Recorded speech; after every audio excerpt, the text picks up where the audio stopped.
sur le Inspira Podcast. Je suis tellement contente de dire ça. Ça fait énormément de temps que j'y pense, que je me dis que ça fonctionnera pas, je me dis que c'est trop d'ouvrage, je me dis que j'ai pas le temps. Finalement, j'ai décidé de juste y aller. Je me suis équipée, puis je suis vraiment fière d'aujourd'hui vous présenter le tout premier épisode du Inspira Podcast. Un podcast où le mouvement, la maternité, la montagne sont vraiment les piliers d'une vie comblée et heureuse. Je me présente, je m'appelle Charlotte Raymond pour ceux et celles qui ne me connaissent pas et qui apprennent à me découvrir à travers le podcast. Je suis la fondatrice de la plateforme Inspira. Je suis entraîneur pré- et postnatal et aussi spécialisée dans les sports de montagne. Donc, tout ce qui est course en sentier, la randonnée, c'est mon sport principal. Je suis aussi militaire depuis bientôt 14 ans. Je suis officier d'infanterie. J'ai un baccalauréat en psychologie. Fait que c'est pour ça que tout l'aspect mindset à travers l'entraînement physique, à travers la montagne, puis maintenant à travers la maternité, ça me rejoint beaucoup. Je suis maman d'une petite fille de 18 mois, donc 1 an et demi, Zoé, puis j'ai un conjoint aussi pour ceux et celles qui ne me suivent pas sur les médias sociaux. Fait que, premier épisode aujourd'hui, j'ai envie de vous présenter un peu qui suis-je, c'est quoi Inspira, puis qu'est-ce que peut vous attendre sur le podcast. D'entrée de jeu, il va pas avoir beaucoup d'épisodes en solo. J'aime mieux les entrevues. Je veux vous amener à travers mon entourage, vous faire découvrir mon entourage, vous faire découvrir des personnes experts dans plusieurs domaines, nichés dans leur sport, nichés dans leur champ d'expertise. C'est un petit peu ça que vous pouvez vous attendre côté entrevue. J'ai déjà pas mal toute la saison de planifier, donc il va y avoir, je le dis tout de suite, plusieurs saisons. Première saison qui va nous amener jusqu'au temps des fêtes. Puis c'est ça, à travers l'Inspira Podcast, je veux approfondir des sujets. C'est surtout le pourquoi j'ai envie de faire un podcast, c'est parce que les médias sociaux, je trouve que c'est de surface. Je suis capable d'aller chercher beaucoup de gens, mais je trouve que c'est ça, c'est de surface, puis d'approfondir des sujets, les gens lisent pas toujours, tandis qu'un podcast, je trouve ça... Moi, je consomme les podcasts, fait que je me suis dit qu'il y a sûrement, si moi j'écoute les podcasts des autres, il y a sûrement des gens qui vont écouter mon podcast, puis ça a été quand même, pas demandé en soi d'avoir un podcast, mais demandé d'approfondir sur des sujets, puis là, je cherchais un petit peu quelle plateforme avoir, puis quoi de mieux qu'un podcast, slash là, YouTube. Fait que si vous écoutez les vidéos, ben c'est sur la plateforme YouTube que vous pouvez le faire. Ou si vous l'écoutez en podcast en ce moment, version audio, sachez qu'il est aussi disponible en vidéo de moi dans mon studio où les entrevues vont être faites un peu partout.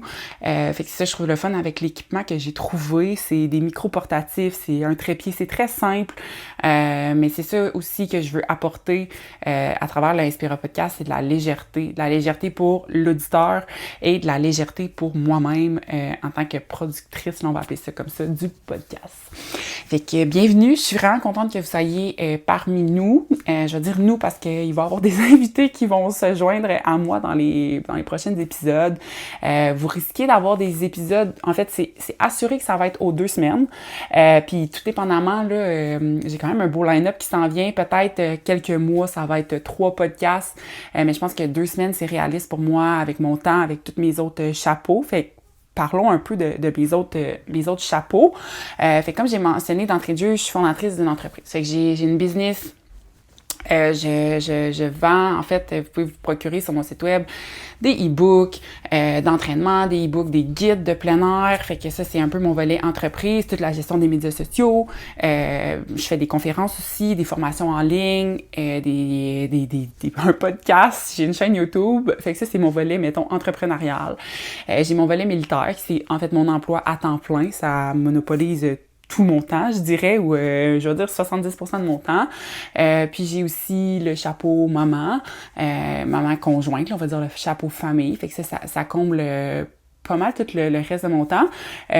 Qui suis-je aussi? Je suis une athlète, donc je cours en sentier, je fais du crossfit, ça fait plus de 10 ans. Je fais de la randonnée, je fais du ski de randonnée. Puis là, j'avais un petit peu envie pour que vous en sachiez un peu plus sur mon parcours. Je pense que c'est important de remonter quand j'ai joint l'armée. Je me suis dit que j'allais vous dire ça en exclusivité parce que j'en ai pas vraiment parlé. Mais si tu me suis depuis récemment ou si tu tombes sur mes médias sociaux, tu connais la Charlotte de maintenant, mais il y a la Charlotte de avant qui était pas en forme. La Charlotte d'avant qui avait de la misère à courir plus que 5 km sans vomir. J'étais vraiment pas reconnue comme la personne en forme. Puis tu sais, maintenant, autant dans mon travail que sur, mettons, mes médias sociaux, c'est un peu les gens me connaissent pour ça. Tu sais, Charlotte est en forme, Charlotte n'est pas essoufflée en randonnée, mais j'ai déjà été un peu tout le contraire de ça. Puis, je m'entraînais, tu sais, j'ai jamais été inactive, là, dans le sens que j'ai grandi dans une famille relativement active. Tu sais, on faisait du camping, on faisait du plein air, un peu de randonnée, quoique c'était pas comme notre identité de famille. Mais j'ai fait des sports aussi plus jeunes, j'ai fait du judo, j'ai fait du baseball, mais rien de niveau, mettons, je vais dire, compétitif, là. Fait que je naviguais là-dedans. Au secondaire, je dirais que pour essayer de fitter dans le monde cool, tu sais, les cours d'éducation physique, c'était pas mes choses préférées, là. Puis où est-ce que j'allais à l'école, au collège Saint-Hilaire, sur la rive-sud de Montréal, des fois, notre prof d'édu, elle nous amenait faire du cross-country, on courait en sentier, puis oh mon Dieu, c'était lourd. Je me rappelle même avoir déjà caché mes souliers de sport pour pas pouvoir participer, tu sais, des petites affaires comme ça. Puis finalement, on fast-forward comme 20 ans plus tard, puis je m'inscris à des courses, je paye physiquement et monétairement pour courir en sentier pendant des heures. Fait que c'est un petit peu un clash, tout ça pour dire que c'est correct d'évoluer dans le sport, mais quand j'ai joint l'armée à 17 ans, en fait, dès mon secondaire 5, j'avais commencé à m'entraîner un peu parce que je savais que, tu sais, je joignais l'armée. Il fallait quand même que j'aie un certain standard. Mais malgré mon année d'entraînement en secondaire 5, j'avais commencé à être un petit peu plus en forme que mes amis de l'époque, qui sont encore certains de mes amis en ce moment. Mais quand finalement, quand j'ai joint l'armée, puis moi, je suis allée au collège militaire, fait qu'on a comme un programme d'orientation, d'endoctrinement un peu, là. Oh my God! C'était tellement difficile, là. C'était tellement difficile physiquement, c'était tellement difficile mentalement, des super longues journées. Comme je disais au début, j'étais vraiment pas en forme, là. J'arrivais jamais à suivre, tout était difficile, puis j'ai comme eu une prise de conscience que quand c'est difficile physiquement, c'est la seule chose qui prend de l'espace dans ton corps. Tu penses pas à rien d'autre, t'écoutes rien d'autre, c'est difficile, t'es beaucoup plus fatigué, fatigué physiquement, mais fatigué mentalement. Puis, je me suis enrôlée comme officier d'infanterie. Fait que s'il y a bien quelque chose qu'il faut qu'il soit secondaire comme officier d'infanterie, c'est ta forme physique. Faut plus que tu t'ailles à y penser parce qu'il faut pas que ça soit une barrière à ton travail qui est de penser. Mais essaye de penser quand t'es à bout de souffle, puis t'as juste envie de vomir. Fait que là, j'ai comme eu une espèce de claque d'en face qui m'a comme fait réaliser que, OK, si je veux faire mon travail, puis si je veux être comme tous les leaders, tous les gens que je côtoyais, tu sais, si je veux être quelqu'un d'inspirant, de positif, ben il faut que je change. Fait que j'ai commencé, j'ai découvert le CrossFit en fait en 2010-2011, puis c'est ça. Fait que j'ai trouvé quelque chose qui fonctionnait pour moi. Puis c'est un peu ça que je vais essayer de vous exposer dans le podcast. Puis si vous me suivez sur les médias sociaux, c'est ce que je prône, c'est de trouver qu'est-ce qui fonctionne pour vous. L'horaire d'entraînement qui fonctionne pour vous, la routine d'alimentation qui fonctionne pour vous, même maintenant comme mère, qu'est-ce qui fonctionne pour vous comme parent, tu sais, les règles, les barèmes, les limites que vous avez envie de vous imposer. Puis c'est ça que j'ai fait moi en 2010. J'ai trouvé le CrossFit, puis j'ai commencé à regarder, m'informer sur un peu la communauté, puis le type de gens qui faisaient partie de la communauté du CrossFit, puis ça m'a vraiment, vraiment rejoint. Je pense que c'est pour ça que ça l'a perduré dans le temps, puis j'en fais encore aujourd'hui, puis ça l'a vraiment, je vais le dire, ça l'a changé ma vie, tu sais, positivement. Puis, tu sais, j'ai pas changé tout d'un coup. J'ai commencé par l'entraînement, je mangeais vraiment pas bien, je sortais, je buvais, je me couchais tard, tu sais, j'étais au cégep, puis après ça, j'étais à l'université, mais l'entraînement a toujours été constant, malgré mes soirées de beuverie ou peu importe. Fait que, tranquillement, l'entraînement est devenu ma norme. Puis par la suite, je me suis informée sur hey, peut-être que si je mangeais mieux, peut-être que je serais en mesure de justement être plus performante, me sentir mieux physiquement. Fait que petite chose à la fois. Une chose à la fois. Pas tout en même temps. Ça sert à rien de tout ajouter en même temps parce que de toute façon, si vous faites tout en même temps, à un moment donné, vous allez plus faire rien pantoute. Fait que c'est un peu comme ça que mon parcours, je veux dire, bien-être, santé, entraînement a commencé. Puis bien entendu, en étant constant dans l'entraînement, ben j'ai vu, tu sais, des gains en performance. J'ai fait mes phases d'entraînement pour être officier d'infanterie. Puis, tu sais, j'ai réalisé que oui, ça reste difficile physiquement parce que c'est des cours militaires, c'est tough, tu dors pas beaucoup, c'est beaucoup d'adaptation constamment. Mais oui, même si c'était difficile physiquement, c'était pas ça mon focus principal. Tu sais, j'étais capable de faire d'autres tâches, j'étais capable d'aider. Fait que j'ai vraiment réalisé que être en santé, être en forme, être fonctionnel, chose que je prône à 100% encore plus maintenant, être fonctionnel pour notre quotidien, puis pour les passe-temps qu'on a envie de faire, puis pour notre vie de parents, c'est primordial. T'sais, c'est pas pour rien que on recommande 150 minutes d'entraînement physique modéré, à intensité modérée ou élevée, puis ça, c'est un gros minimum, là. Puis en faisant ça, je pense que vous pouvez être fonctionnel en général, mais tu sais, de viser plus que juste le minimum, c'est vraiment un peu qu'est-ce que je prône là, dans la vie de tous les jours. Fait que c'est un peu ça mon parcours. Fait que c'est ça. J'ai joint l'armée, bac en psycho, tu fais tes phases d'entraînement à travers ça. Puis en 2015, je suis arrivée à Québec à mon travail là, ici à la base de Valcartier. Fait que j'ai travaillé un and off Valcartier, j'ai déployé, j'ai aussi travaillé à l'école des recrues.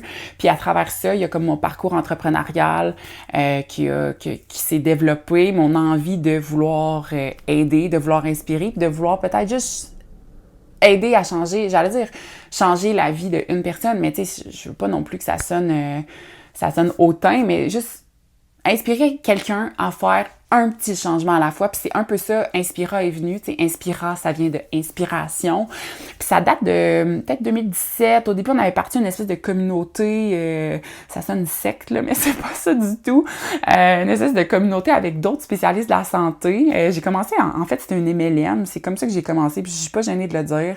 Maintenant, je suis plus partenaire avec une MLM, mais l'MLM au début, qui était Usana, une MLM de supplément, m'a vraiment fait découvrir tout le côté entrepreneurial, puis business, chose que je pensais pas que j'avais, puis ça m'a fait découvrir tout le côté bien-être que j'ai découvert que j'adorais, t'sais. Fait que c'est comme ça, au début, la communauté s'appelait Inspira, puis après ça, chaque femme, il y avait des kin, il y avait des profs de yoga, il y avait des nutritionnistes, ils ont comme un peu tout branché vers leur propre business, puis Inspira est resté sous moi. Fait que, tu sais, j'avais changé mon nom Instagram, charlotte.inspira, puis c'est comme resté, les gens me connaissaient, ils me connaissent encore, je pense, avec le titre Inspira. Fait que c'est quoi Inspira? En fait, tu sais, j'ai comme mission de faire, de donner le pouvoir à chaque femme un peu de se connaître, de s'épanouir. J'ai envie d'outiller, puis j'ai vraiment envie d'aider à préparer physiquement puis mentalement les nouvelles mamans pour l'aventure. Puis maintenant que je suis maman, je réalise que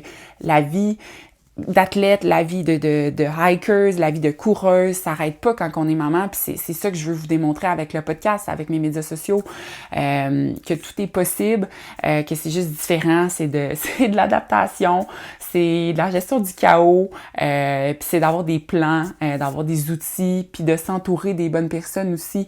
C'est un petit peu ça que j'ai envie avec le podcast, c'est que ça devienne un peu votre safe space, de vous dire ah, c'est correct, hey, je suis pas la seule. Puis de juste vous sentir bien quand vous écoutez mes épisodes.